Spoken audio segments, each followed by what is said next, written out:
Gente, sou o professor Edson Teixeira. Esse vídeo é para o Cultura nas Redes 2. A gente vai falar um pouquinho da história do Conselho de Cultura aqui da cidade de Duque de Caxias, vamos falar um pouquinho da Lei Aldir Blanc, dos editais de cultura e das leis de cultura aqui da cidade. Eu estou aqui com o professor Alexandre Marques, professor de História. Sou eu. Professor, estudou muito as leis do município, trabalhou na Secretaria de Cultura do município, então construiu várias leis no município de Duque de Caxias, então tem uma contribuição imensa na cidade, e hoje a gente vai bater um papo sobre essa contribuição, sobre essa história, sobre essa memória. E aí, Alexandre, como é que foi o início do Conselho de Cultura aqui na cidade de Duque de Caxias? Então, primeiro, agradecer o convite, de participar dessa conversa. Lembrar que esse momento que nós estamos vivendo, agora em 2023, é um momento muito profícuo, muito prazeroso também. A cultura sendo colocada no lugar central, E os índices têm apontado que a cultura hoje é o terceiro setor, que, junto com o turismo, que mais movimenta recursos no país inteiro, mais do que a indústria automotiva, mais do que a construção civil, o que coloca a cultura, com todos os seus fazeres culturais, fazedores, todos os artistas, no centro, na centralidade das políticas públicas nacionais, nas políticas públicas estaduais e particularmente nas políticas públicas aqui na cidade de Duque de Caxias. Então, para mim é um prazer imenso estar aqui participando do Cultura nas Redes 2, é um projeto financiado pela Secretaria de Estado de Cultura e Economia Criativa, e já pensando no que a gente pode fazer agora que a gente tem marcos legais na cidade. Nós temos um outro momento na cultura a nível nacional com a Lei Aldir Blanc e com a Lei Paulo Gustavo, que terá uma continuidade no segundo semestre, e com os vários editais que estão saindo, estão sendo divulgados não só pelo poder público através do Ministério da Cultura, mas também pela iniciativa privada, o que demonstra que está tendo um diálogo muito importante entre o poder público, no seu nível estadual, no seu nível federal, e a iniciativa privada, mas que nós precisamos também trazer essa conversa para o nível municipal. Então é importante, eu acho, essa conversa e a gente recuperar um pouco do que já foi feito na cidade.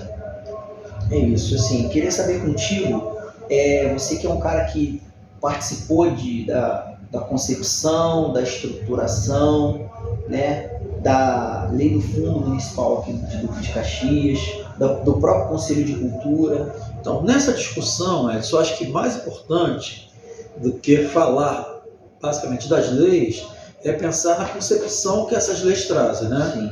Então, a gente tem uma ideia que a gente chama de políticas estruturantes. O que serão políticas estruturantes?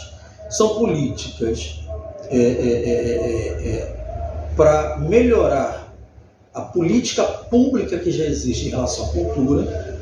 Então, a gente já tem alguns marcos legais que foram criados e a gente precisa criar novos marcos para que o poder público cumpra o seu papel e obedeça o artigo 5º da Constituição, que é a garantia de cultura para as pessoas. O Estado ele não faz cultura, mas ele tem que garantir que essa cultura ela se realize, as suas mais variadas concepções. No caso da cidade de Duque de Caxias, nós temos dois momentos importantes que eu considero em relação aos marcos legais e essas políticas estruturantes. A primeira é nos anos 70, quando dentro de uma política ainda voltada para a ditadura militar, o Conselho Nacional de Cultura, que era comandado pelo Gilberto Freire, uma concepção de cultura como um espaço do Conselho de Cultura como um espaço consultivo. Então, em várias cidades criaram seus conselhos de cultura, mas eles não tinham poder nenhum. Eles eram consultivos, eles eram escolhidos pelo prefeito, ou pelo governo do estado, ou pelo governo federal. Somente depois da Constituição de 88, e particularmente somente nos anos 2000, com o governo Lula, é que se muda essa concepção de conselho de cultura. Os conselhos de cultura passam a ser deliberativos.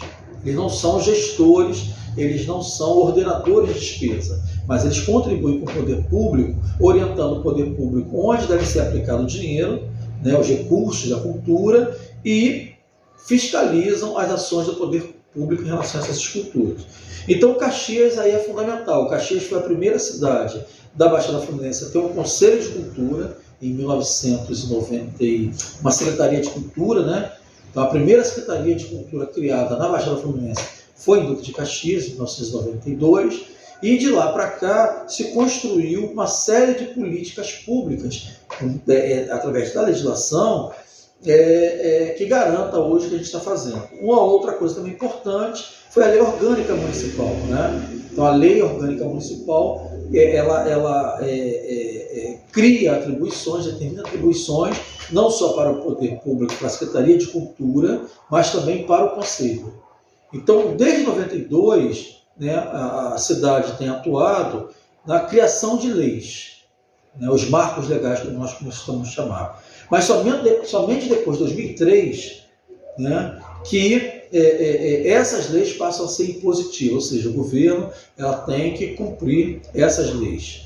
E em relação ao Conselho, em relação aos marcos legais, é fundamental a gente ter essa concepção de que nós temos que ter um Conselho Municipal de Cultura de caráter deliberativo, nós temos que ter Fundo Municipal de Cultura, isso é importantíssimo para as cidades, nós temos que ter um Sistema Municipal de Cultura e nós temos que ter um Plano Municipal de Cultura. Caxias, de 2003 a 2016, construiu esse plano, né? Essas 4 pernas de uma política estruturante na cidade. E junto com essa política estruturante, com o Conselho, com o Fundo, com o Sistema e com o Plano, surgiram uma variação de leis que fortalecem a cultura aqui. Fala um pouquinho dessas leis, assim, quais as leis que você achou, então, eu acho do CPF da Cultura, que você já disse então, que é importante. Fundamental, que eu acho, além da criação das leis, é a participação da sociedade civil. Então, eu acho que a fundamental nesse caso é o Conselho ter se tornado um Conselho Deliberativo e com a participação da sociedade civil. Tá?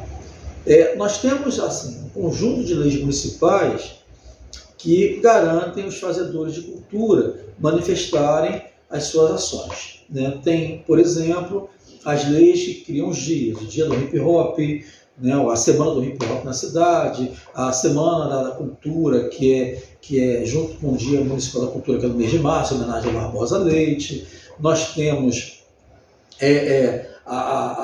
uma lei hoje sólida em relação ao patrimônio histórico e ao tombamento, o que permitiu, inclusive, a criação desse museu, né? A cidade de Duque de Caxias é a única cidade da Baixada que tem museus públicos, nenhuma outra cidade tem museus públicos. Caxias tem 3, 2 municipais e 1 estadual, né? O Museu Vivo de São Bento, o Museu da Taquara em Duque de Caxias e o Museu de Ciência Civil, que é do Estado. Nós temos a semana, o Dia Municipal do Rock, né? Nós temos uma série de leis que acabam contemplando, de certa forma, os fazedores de cultura. Tá? Então, assim, ao longo de 20 anos, nós, junto com o poder público, junto com a sociedade civil, nós conseguimos construir uma lei, um conjunto de leis, marcos legais, que acabam servindo de exemplos para outros municípios. Nós temos as leis que obrigam o poder público a convocar eleições para o Conselho a cada 2 anos. Né? Nós temos uma lei que não é colocada em prática, a forma de utilização dos teatros municipais, são 2, né? O Teatro Municipal Raul Cortez e o Teatro Municipal Armando Melo. Então a gente tem uma lei, ela não é aplicada, mas ela existe. E existe uma lei que obriga o município a adquirir anualmente obras publicadas por artistas da cidade, né, obras literárias. Nós temos uma lei que garante o Salão de Artes Plásticas de Caxias. Então a gente tem um conjunto de leis que possibilitam aos artistas recorrerem a ela para os seus fazeres culturais. O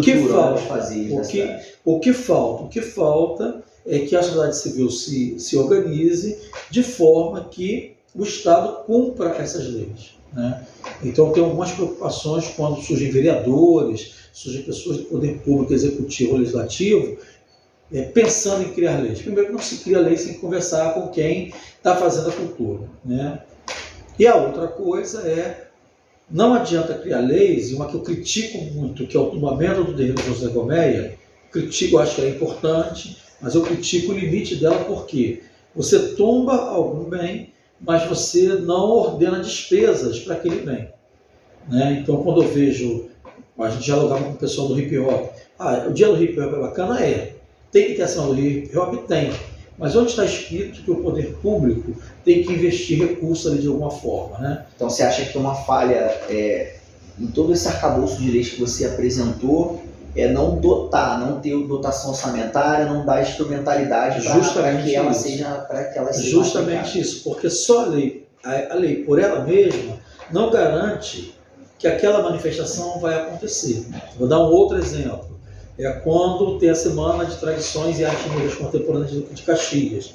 Então o movimento negro todo, né, não só o movimento negro, mas só a civil toda, se organiza para realizar essa semana. Tem festividades, tem palestra, tem lavagem zumbi, tem uma série de ações. Mas no orçamento não tem nenhuma rubrica específica para que essa manifestação aconteça, né? Que é um problema que a gente vê aqui no Museu do São Bento. Quando foi criado o Museu do São Bento, todo o território, né, alguns lugares desse território, ele foi tombado pelo poder municipal. Sim. Né? E a gente não encontra na legislação recursos para que esses bens sejam ou mantidos ou restaurados. Sim. Então, eu ainda continuo falando, já falo isso há muito tempo, numa política estruturante, essa verba ela tinha que ser prevista. Né? E hoje o nosso ponto, talvez que mais intenso, seja o Lago Meia. Sim. Né? Tem um projeto para aquele espaço de criação do centro cultural, mas não tem previsão de recurso. Então, sem recurso, aquilo lá provavelmente não vai acontecer. Pode ser que sim, né? Mas eu acho um pouco complicado. Vamos falar um pouquinho agora, Alexandre, de uma lei que foi a primeira lei de fomento, primeiro edital de fomento na cidade, que foi no momento da pandemia, né? E todos os fazedores de cultura tiveram, né, todas as atividades econômicas pararam, né? E a cultura foi uma das primeiras que parou porque mobiliza as pessoas, né? Cria ajuntamento, aglomerações, e foi indicado não fazer. Eu queria falar da Lei Paulo Ramos. Fala um pouquinho do Paulo Ramos, fala um pouquinho da Lei Paulo Ramos, o que você achou dessa lei? Então, a gente tem um momento muito complicado que foi o ano de 2020, né?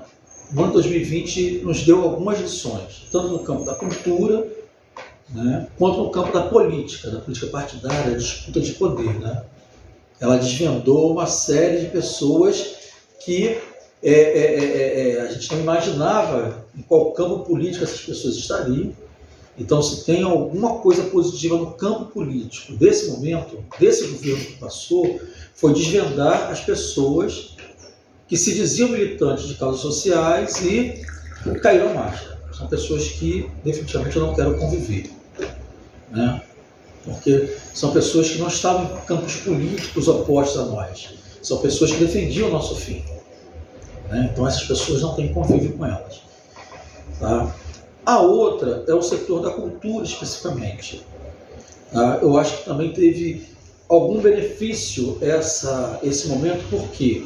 Porque as pessoas que viviam da cultura, principalmente as pessoas mais humildes, que não se sentiam fazedores de cultura, quando veio a pandemia e veio, né, o lockdown, elas viram como é que elas iriam sobreviver. Aí elas se descobrem como fazedores de cultura e como pessoas que vivem daquilo que faziam. Então, tem esse outro lado positivo. O outro lado, que também é uma questão política, estrutural, né, a nível nacional, que reverberou no município, foi o papel do Estado em relação à manutenção desses fazedores de cultura. Tá?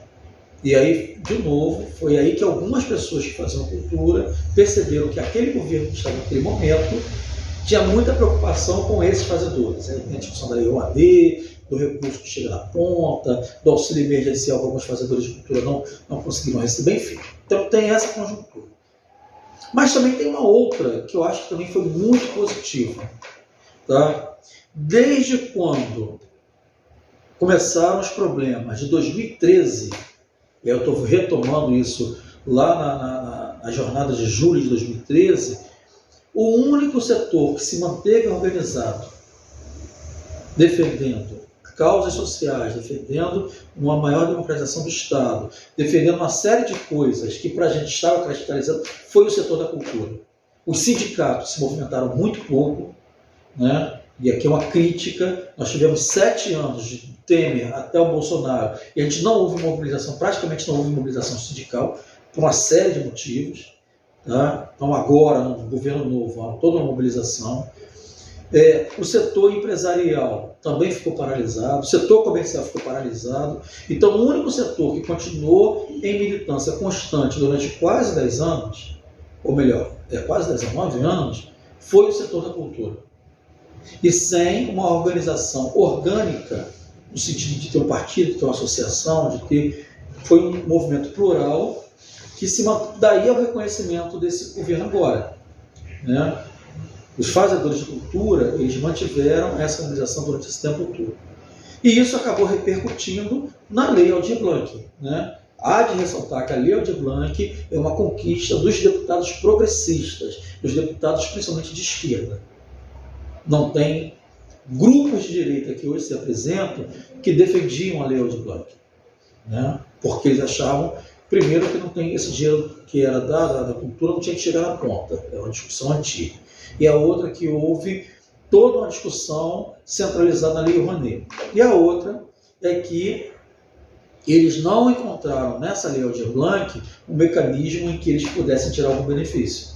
Então, eu acho que fundamental mesmo foi a participação da deputada federal Jandira Fegali, a participação da Benedita da Silva, de outros deputados, mas principalmente do campo de esquerda. O grupo da direita acabou votando porque naquele momento, moralmente, não tinha como se recusar. Então, essa Lei Aldir Blanc, ela chega na cidade de Caxias. E por que a gente acha assim, importantíssimo falar da Lei Aldir Blanc em Caxias? Porque antes da Lei Aldir Blanc, nós tivemos a Lei Paulo Ramos, né?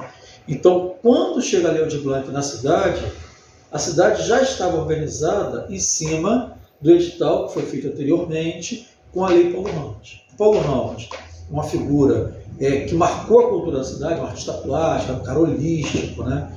Um cara que formou muitas pessoas, não só nas artes plásticas, mas nas escritas, né, na produção escrita, teve um ateliê durante muito tempo, ocupou cargos na Secretaria de Cultura, e lá em 2003 foi um dos caras que mais mobilizou a cidade para ter um Conselho de Cultura Deliberativo, né? Então ele tem essa importância. Depois do falecimento dele, uma homenagem justa, se criou um prêmio em homenagem a ele, o Prêmio Paulo Ramos, que é anterior à Lei Aldir Blanc.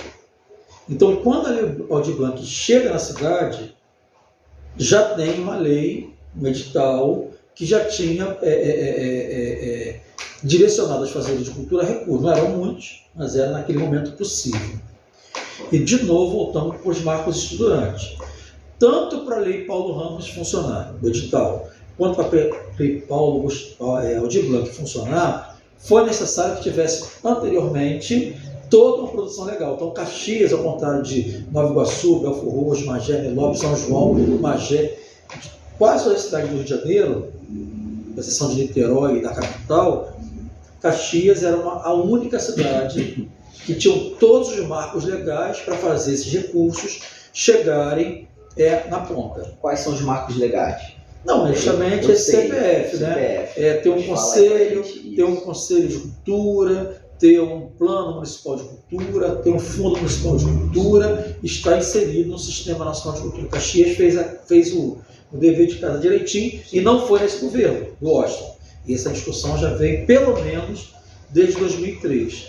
Então, esses recursos que chegam da Paulo Ramos, eles também criam uma nova modalidade, que depois o governo federal também vai colocar em prática, que é a modalidade de prêmio. O prêmio ele tem uma facilidade. Qual é a facilidade do prêmio? Como o nome já diz, você está sendo premiado por coisas que você já fez. Então, o sistema de prestação de contas não é um sistema que você tem que apresentar notas, onde você gastou o dinheiro. É somente a execução do teu projeto. Então, isso foi fundamental.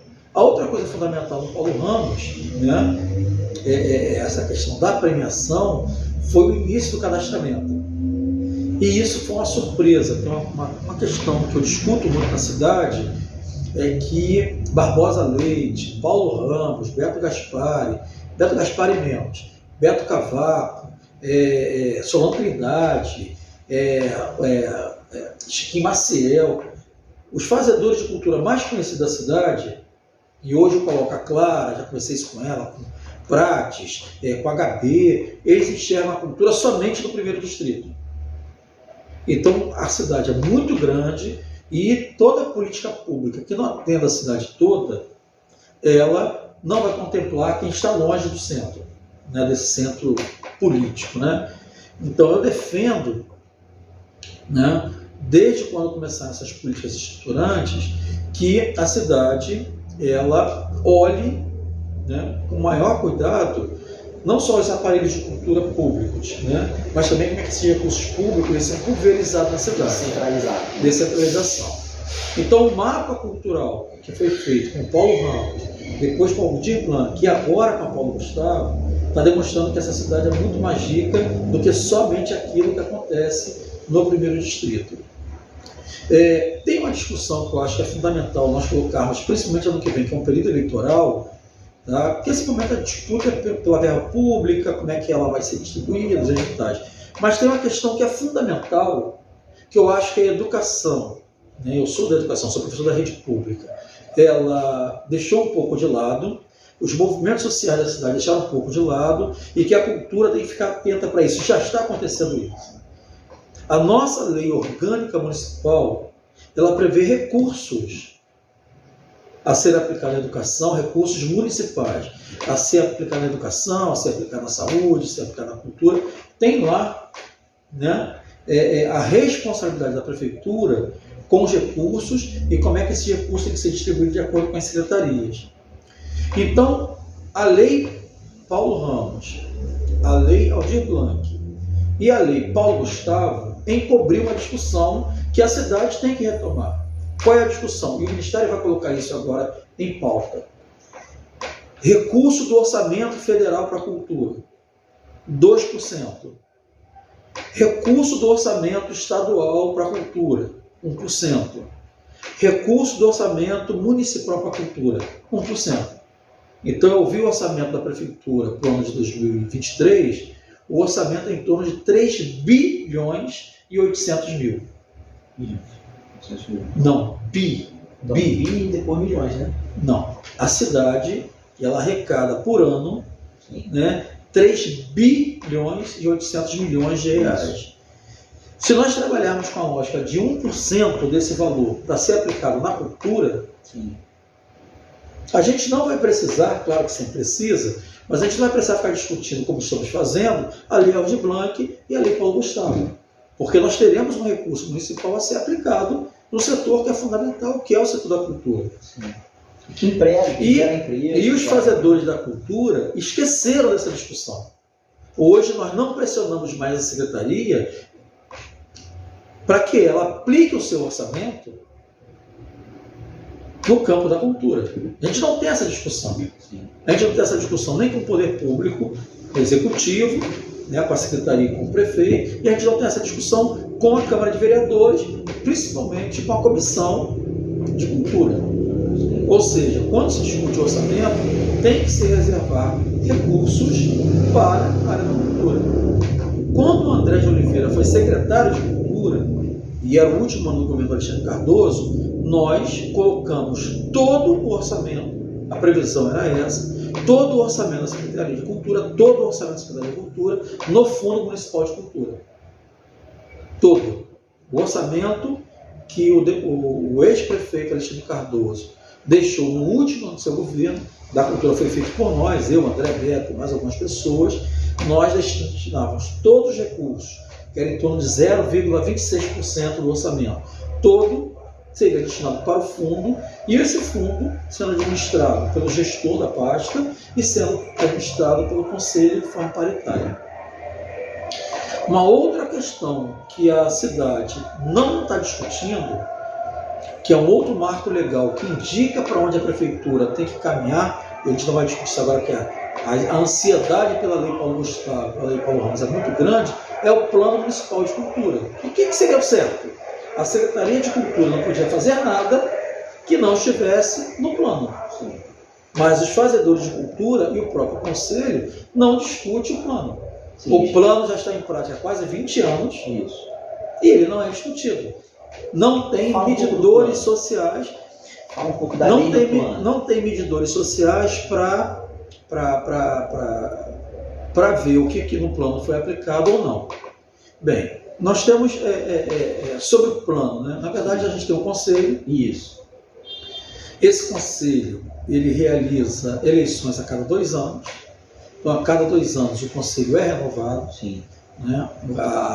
O conselheiro só pode ter mandato prorrogado por mais de 2 anos. Né? Então, alguns conselheiros já estão há 4, vão sair agora nessa próxima conferência. E o conselho é sempre paritário, né? São 11 cadeiras do poder público, 11 cadeiras da sociedade civil eleitas em uma conferência. Nós temos o Sistema Municipal de Cultura. Né? Então, o Sistema Municipal de Cultura, o nome já diz, é um sistema. É fazer com que os vários aparelhos públicos da prefeitura, né? Não são muitos, mas existem. Os vários espaços públicos onde as culturas são feitas, realizadas. E mais os seus entes privados, eles dialoguem no sentido da cultura da cidade, né? Cada um fazendo aquilo que acha melhor, né? Então o sistema ele tenta organizar isso. Como existe o Sistema Nacional de Museus, o Sistema Estadual de Museus, o sistema ligado aos pontos de cultura, tinha que ter um sistema em que interconectasse essas instituições que atuam no campo da cultura e criasse uma sinergia para que a cultura ocorra, né? Eu dou um exemplo, por exemplo, ali da região da Praça Mauá. Ali tem um plano de cultura para aquela região onde os vários atores públicos e privados dialogam. Quando é que vai ter um grande evento, quando é que vai ter uma grande exposição, os restaurantes se movimentam, os artistas são contratados para fazer apresentações públicas, enfim. Ali funciona. Então a ideia do sistema seria essa, que também na cidade está no papel e não foi colocada em prática. A outra perna é o Fundo Municipal de Cultura, que eu acho que é fundamental. Tá? O que é o Fundo Municipal de Cultura? Uma parte dos recursos do teatro e uma parte das taxas dos outdoors da cidade, uma parte desses recursos deveriam para um fundo. E esse fundo é incentivar, né, fomentar as atividades culturais da cidade. Então a gente não tem controle sobre o quanto o teatro arrecada e a gente não tem controle sobre o que é pago sobre a utilização de outdoor da cidade. A outra coisa que o fundo pode receber recursos são as emendas parlamentares, que eu acho que é um outro erro de estratégia do movimento cultural da cidade. A gente briga com Brasília, briga com o governo do estado, mas a gente não tem a capacidade de pilhar os deputados federais e estaduais que tem na cidade. O Conselho de Cultura nunca convocou o deputado federal Áureo para uma discussão. Nunca. Aí ele bota verba lá em Cabo Frio, em Friburgo, não sei o quê. Aqui na cidade, no campo da cultura, ele coloca. Nós temos o deputado federal Rosenberg Reis. Mesma coisa. Manda até dinheiro para a China. Mas aplicar na cultura da cidade, não. E nós temos agora o deputado federal Marcos Tavares, que também não coloca recurso. Aí eu fico perguntando, eles não colocam porque realmente é má vontade com a cultura, ou porque a cultura nunca organizou uma comissão, como é feito com algumas pessoas da cidade que vão procurar deputados do Rio, tem coragem de bater na porta dos deputados do Rio, mas não batem na porta dos deputados da própria cidade. Aí vão atrás de Tarcísio, da Thalíria, vão atrás de Lindbergh, mas da cidade não procura. Aí também eu vejo que é uma questão política, ou seja, coloca a política partidária acima dos interesses da cultura como um todo. Eu acho que isso tem que ser resolvido pelo Conselho e pelos fazedores da cultura. Mesmo que o cara diga não, mas ele tem que ser incomodado. Quando teve a lei Aldir Blanc, a votação, não se criou uma comissão para procurar esses deputados. Mas foram para o Rio procurar os deputados do Rio. Entendeu? Então, essa é uma coisa, a questão do fundo. E o fundo daria uma autonomia maior para os fazedores de cultura. E no sentido do plano, o que é um plano? Lá no Rio, por exemplo, está se discutindo o plano diretor da cidade. São Paulo está discutindo o plano diretor da cidade. A cada 10 anos, todas as cidades, eu não estou falando ainda da cultura, estou falando das cidades. A cada 10 anos, as cidades, elas discutem, toda cidade tem um conselho da cidade, ela discute com a sociedade civil, né, com os empresários, com os conselheiros, né, com os vários setores que compõem a sociedade, como a cidade vai se planejar para os próximos 10 anos. E isso é sério, porque a cidade só recebe investimentos se estiver apontado no plano diretor o que ela vai fazer no próximo 10 anos, né? E o recurso só vem para aquelas ações pensadas. Então, quando eu critico o Washington, o Zito, o Alexandre, que fizeram isso, aquilo outro, estava previsto no plano. E isso também acontece com o plano de cultura, né? Nós já estamos na segunda edição do plano de cultura, que aponta para onde a cidade deve caminhar no sentido da cultura. Então, como é que é feito esse plano? Tem as conferências municipais de cultura, tem os grupos de trabalho relacionados às cadeiras, tem a cadeira de patrimônio, a cadeira de artes visuais, a cadeira de artes plásticas, né? A cadeira de cultura popular. E as pessoas que são desses segmentos, junto com os representantes do poder público, elas falam o que é importante a Secretaria de Cultura fazer, o poder público fazer nos próximos 10 anos. Só que é um momento que passa. As pessoas esquecem daquilo. Então, no plano de cultura, está lá o que a cidade deve fazer nos próximos 10 anos no patrimônio. O que deve fazer no campo tal. Os próprios fazedores de cultura não acompanham isso. Então, não tem mensuração, não tem um observatório, apesar de algumas pessoas que tem um observatório, esse observatório, a gente nunca viu estar nesses observatórios, né? Tem reuniões o tempo inteiro, essa talvez seja, sei lá quantas vezes, Marlúcia, eu, Augusto, que falamos sobre isso, né? A mesma coisa. Então, os planos de cultura, eles têm que estar ligados ao fundo de cultura, porque é o fundo de cultura que vai dizer para onde esse dinheiro tem que ir de acordo com o plano, com as ações da Secretaria de Cultura, e também está interligado com o Sistema Nacional de Cultura. O plano ele acaba instrumentalizando a política a longo prazo para não... Na próxima conferência, eu vou defender que a gente retome o plano de cultura para ver em quais setores a Secretaria de Cultura realmente avançou. Sim. A última vez que nós fizemos isso, né, quando foi feita a modificação do plano, eu fiz esse estudo para a área de patrimônio, que foi a área que mais avançou. Criamos uma lei de patrimônio, criamos esse museu, né, Museu do São Bento, dentro da lei, reconhecemos no plano diretor da cidade 17 pontos de interesse cultural e zonas de interesse, né? Tentamos criar uma legislação em relação aos relatórios de impacto ambiental e arqueológico, ou seja, a área de patrimônio, naquele momento, caminhou um pouco, eu não sei. Mas as outras áreas tinham muito pouco a acrescentar.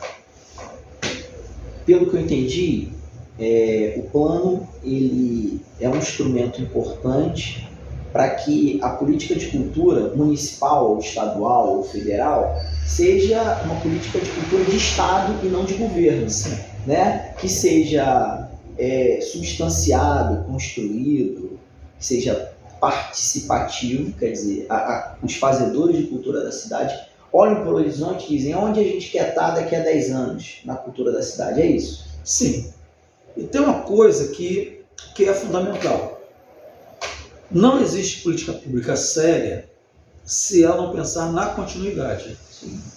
Né? Eu tive a experiência, eu escrevi também um artigo sobre isso. Eu entrei na Secretaria de Cultura em 2005. Eu fiquei na Secretaria de Cultura até 2016.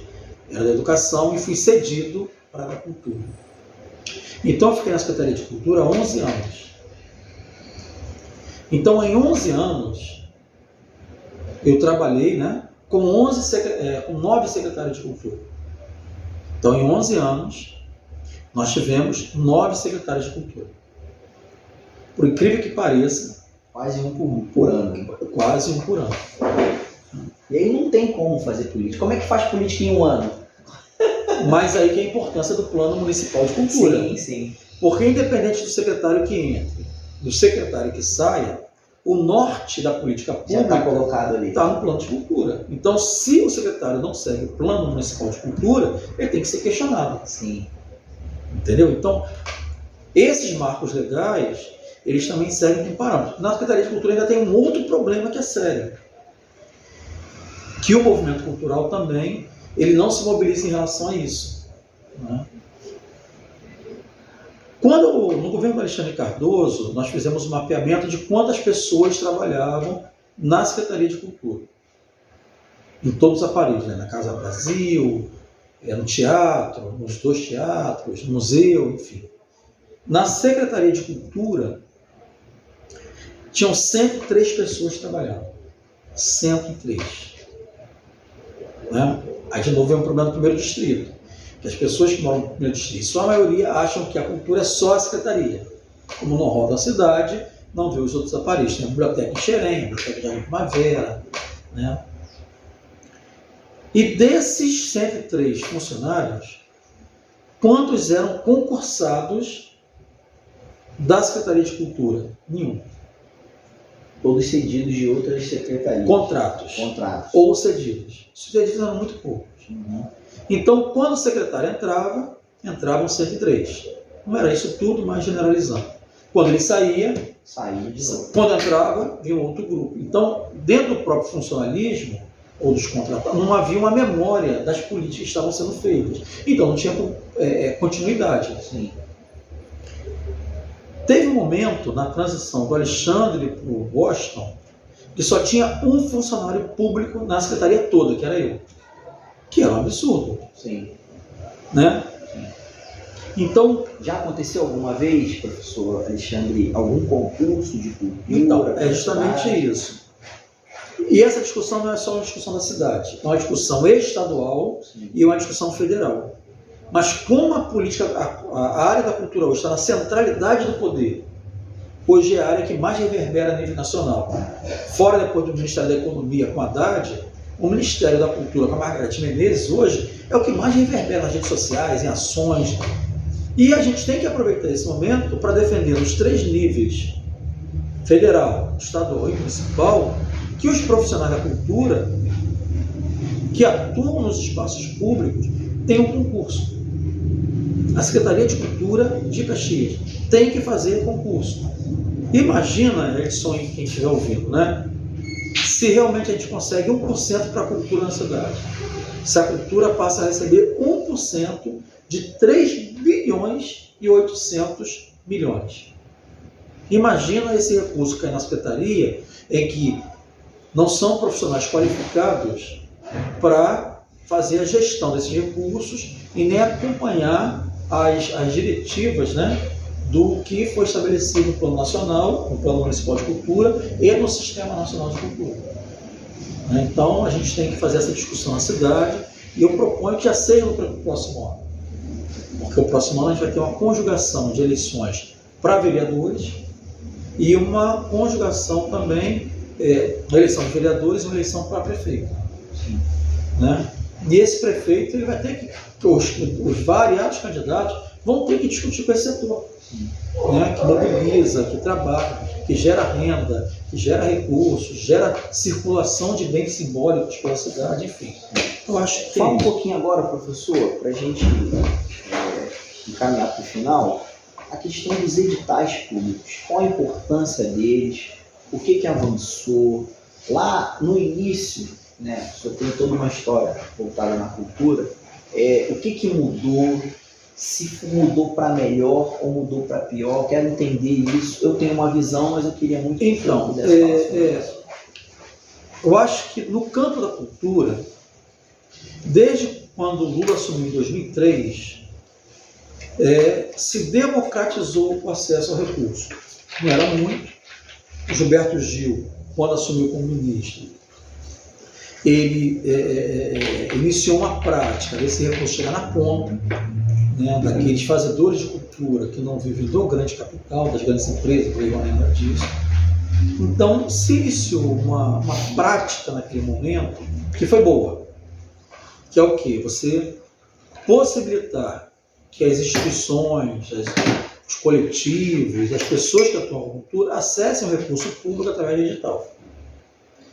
Foi muito importante naquele momento. Hoje, eu acho que ela continua importante, mas ela não é fundamental.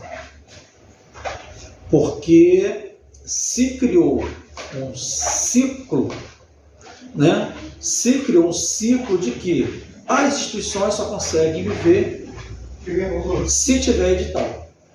Então as instituições ficam doidas, edital, não tem política de continuidade, não se pensa na sustentabilidade. Então, para as instituições da sociedade civil, que fazem todas as coisas, foi importante? Foi. Mas as políticas públicas da cultura têm que ser mais estruturantes. Não só em relação ao poder público, mas também em relação a esses fazedores de cultura. Eu vou dar um exemplo. Imagina um mestre de capoeira, ou um mestre de tradição oral, que é um grande fazedor de cultura, mantém uma tradição, através da oralidade ele transmite aquilo. Imagina esse mestre, se ele não tiver uma pessoa que escreva para ele os projetos, como é que ele vai ter acesso a esse recurso? Entendeu? Sim. E aí você começa a valorizar esse mestre. Você vai lá, um recurso do mês para transmitir aquilo que ele sabe e fazer a manutenção desse saber. Aí daqui a 4, 5 meses, no meio de um processo, aquele recurso acaba e ele não consegue entrar em outro edital. Então não tem continuidade. Então é necessário que hoje o setor nacional todo ele reveja essa política de editais. Tá? Agora, ela é importante, eu acho que ela é importante, mas ela não é o suficiente. Hoje eu tenho muitas críticas. Tá? A outra que eu acho também que é fundamental, e eu trabalho muito com os mestres de tradição oral, eu falei isso numa reunião na FRJ semana passada, é o reconhecimento desses fazedores culturais.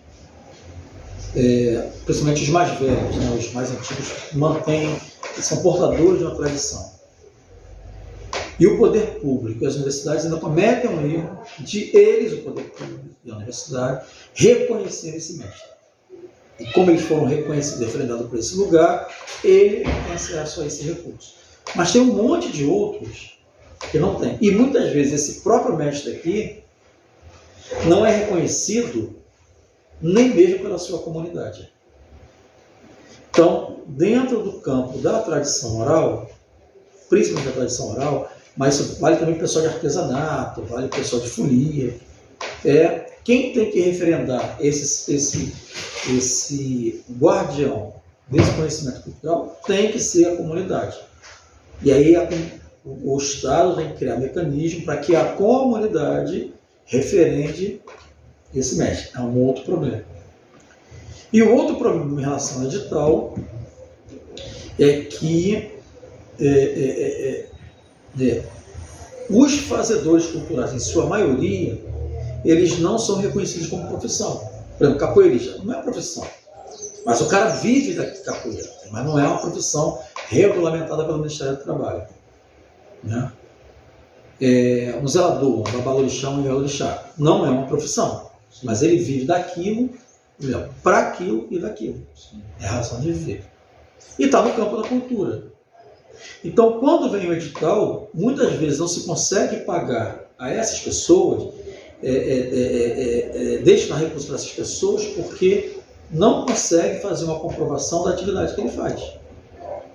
Aí facilita quem tem registro de teatro, quem é professor de educação física recebendo como mestre de capoeira, que pratica capoeira. Então, tem que haver uma flexibilização dentro do Estado para que esses fazedores de cultura eles sejam reconhecidos e que possam receber dinheiro diretamente. Aí exige CPF do cara, exige MEI, tem que encontrar um outro mecanismo, entendeu? E hoje eu defendo isso. E a discussão continua na FRJ, eu falei isso. Eu acho que o campo não tem que ser no campo do Ministério do Trabalho. O campo tem que ser, a discussão tem que ser no Ministério da Cultura. né? Porque ele pode ser reconhecido como profissional e não necessariamente está ali vinculado ao Ministério do Trabalho. Em outros países isso já acontece. Sim, sim. Entendeu? Mas acho que Estamos encerrando aqui o nosso bate-papo, muito produtivo, falando das leis do município, falando da criação do Conselho de Cultura, falando da criação do CPF da Cultura, né, aqui na cidade de Duque de Caxias, falando de Lei Paulo Ramos, de Lei Aldir Blanc I. Então, foi muito bom, professor Alexandre, muito obrigado. E com certeza vai ter próximas aí. E Cultura nas Redes 2, projeto da Secretaria de Estado de Cultura e Economia Criativa do Estado do Rio de Janeiro. Tá? Muito obrigado e até a próxima, pessoal. Valeu. valeu. Um abraço, tchau.